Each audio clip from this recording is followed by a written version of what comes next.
안녕하세요. 좋은 아침입니다. 오늘은 2022년 6월 30일 목요일 아침입니다.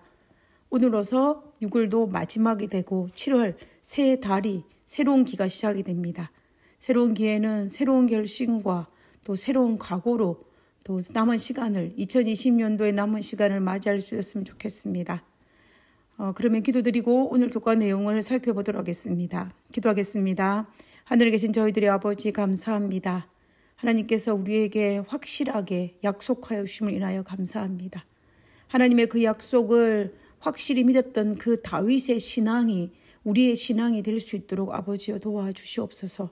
주님께서 이 시간 우리와 함께 하시옵기를 간구하며 거룩하신 예수님의 이름으로 기도드렸습니다. 아멘. 감사합니다. 오늘 화요일 소재의 제목은 확실한 약속입니다. 시편 23편에 하나님께서 어떤 확실한 약속을 주셨고 그리고 그 확실한 약속을 다윗이 어떻게 믿고 찬양하였는지를 한번 살펴보도록 하겠습니다. 우리는 지금까지 시편 23편을 묵상하면서 우리 하나님을 목자로 비유하고 있습니다. 우리의 목자 대신 우리 하나님은 우리의 영혼을 수생시키시고 우리를 바른 길로 의의 길로 인도하심을 찬양하고 오셨습니다. 그리고 4절에서는 하나님께서 인도하시는 의의 길을 따라가다 보면은 때때로 예상치 못한 사망의 음침한 골짜기를 만날지라도 하나님께서 우리와 함께 하심을 다윗은 찬양하고 있었습니다. 그리고 5절에서는 원수와의 영적 대쟁투에서 승리할 수 있는 비결을 다윗이 소개하고 있는데 그것은 바로 우리의 모든 신경을 원수가 아니라 하나님께 집중할 때에만 승리할 수 있음을 자신의 경험을 비추어서 찬양하고 있습니다. 그러면 오늘은 6절의 말씀을 살펴보도록 하겠습니다. 내 평생의 선하심과 인자하심이 반드시 나를 따르리니 내가 여호와의 집에 영원히 살리로다. 우리가 다윗의 신앙을 엿보며 다윗은 하나님에 대한 100%가 넘치는 확신을 하고 있음을 알 수 있습니다. 하나님은 반드시 우리의 영혼을 수생시키실 것이고 우리 하나님은 반드시 우리를 의의 길로 바른 길로 인도하실 것이며 사망의 음침한 골짜기를 지날지라도 하나님은 반드시 우리와 함께 하실 것이기 때문에 원수가 나를 둘러 진칠지라도 나는 하나님만 바라보겠다라고 다윗은 다짐하고 있습니다. 그래서 다윗은 절대로 두려워하거나 무섭지 않다라고 고백하는 것이 바로 시편 24편에 등장하는 다윗의 신앙이었습니다. 그러면서 다윗은 6절에 다시 한번 더 말하기를 내 평생에 하나님의 선하심과 인자하심이 반드시 나를 따르리니 라고 고백합니다. 그 확신이 얼마나 확실한지 우리가 원문을 보면 더욱 선명하게 드러납니다. 우리가 보는 번역본에는 반드시 나를 따르리니라고 하였지만 원문에는 나의 평생에 하나님의 선하심과 인자하심이 단순히 나를 따른다는 개념을 뛰어넘어서 계속해서 쫓아온다, 추격하다라는 뜻이 담겨 있다고 합니다. 내 평생 하나님의 선하심과 인자하심이 나를 단순히 따르는 수준이 아니라 계속해서 나를 추격하고 쫓아온다라는 개념입니다.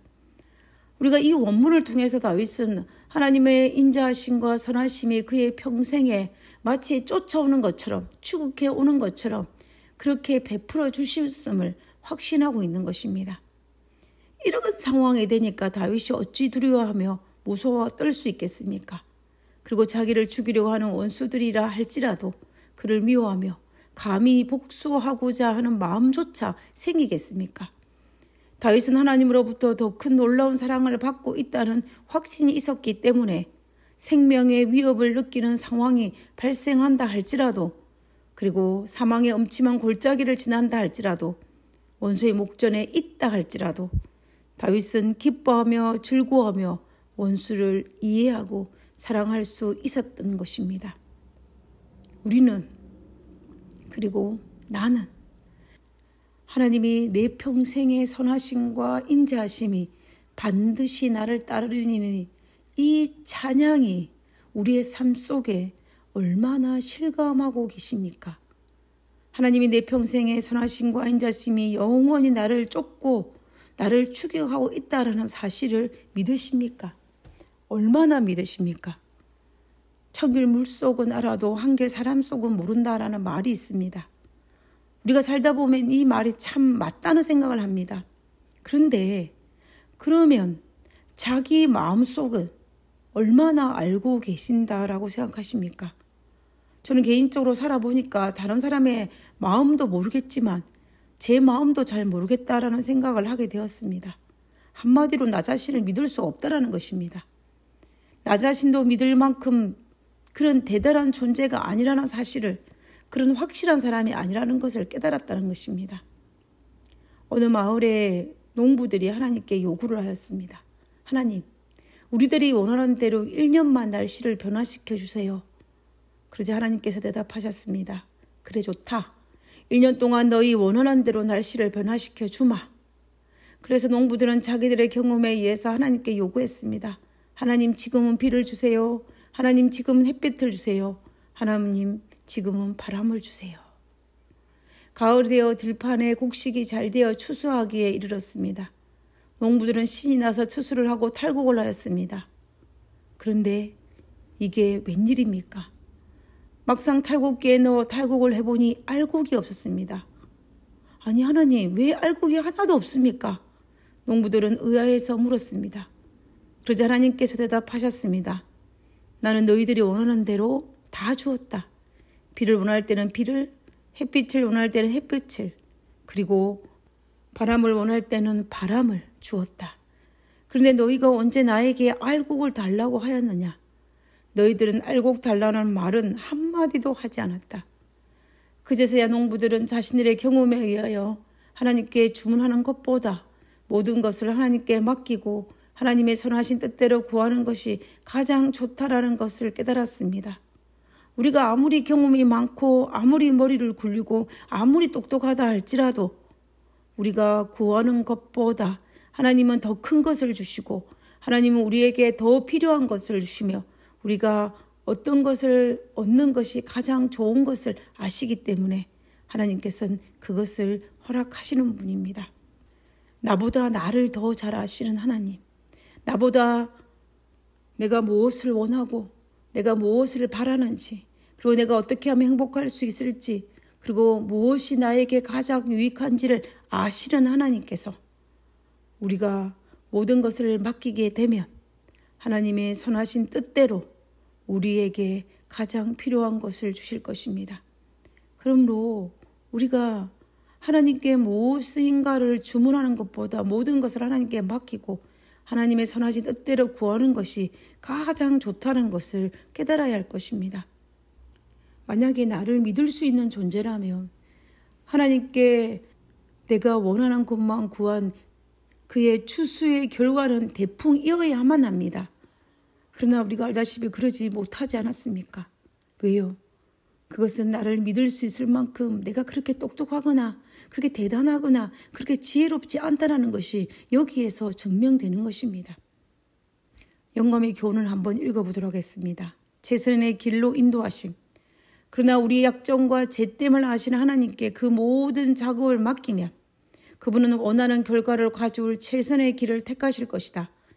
에녹이 하나님과 동행한 것은 계속적인 투쟁과 단순한 믿음을 통해서였다. 그대들은 모두 에녹처럼 할 수 있다.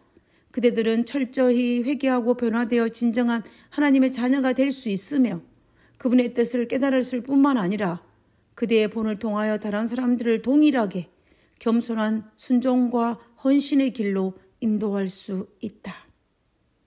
하나님은 우리에게 가장 최선의 최상의 것을 주십니다. 우리가 맡기기만 하면 말입니다. 우리가 믿지 못하고 맡기지 않기 때문에 오늘 우리의 삶에 이런 적은 추수를 하고 있다는 사실을 인정해야만 합니다. 우리가 이 땅에 살면서 다윗처럼 우리 하나님께서 우리의 삶에 가장 최상의 것을 주신다는 확신을 가지고 그리고 우리가 그리스도 안에 승리한다는 사실을 믿으며 사망의 엄침한 골짜기를 지날지라도 우리도 다윗처럼 해를 두려워하거나 무서워하지 않을 것입니다. 그리고 다윗처럼 내 평생에 여호와의 집에 살리로다라는 그 찬양을 우리도 하게 될 것입니다. 우리 모두 여호와의 집에 평생도록 살 수 있게 되기를 간절히 바라면서 오늘 국가를 기도하고 마치도록 하겠습니다. 기도하겠습니다. 끝까지 찾아오시는 하나님의 사랑을 기억하게 하시니 감사합니다. 돌아보면 하나님을 떠나는 것은 항상 저였습니다. 저의 손을 결코 먼저 놓지 않으시는 하나님의 사랑에 반응하여 끝까지 하나님께 붙어 있는 그런 그리스도인이 되게 하여 주시옵소서.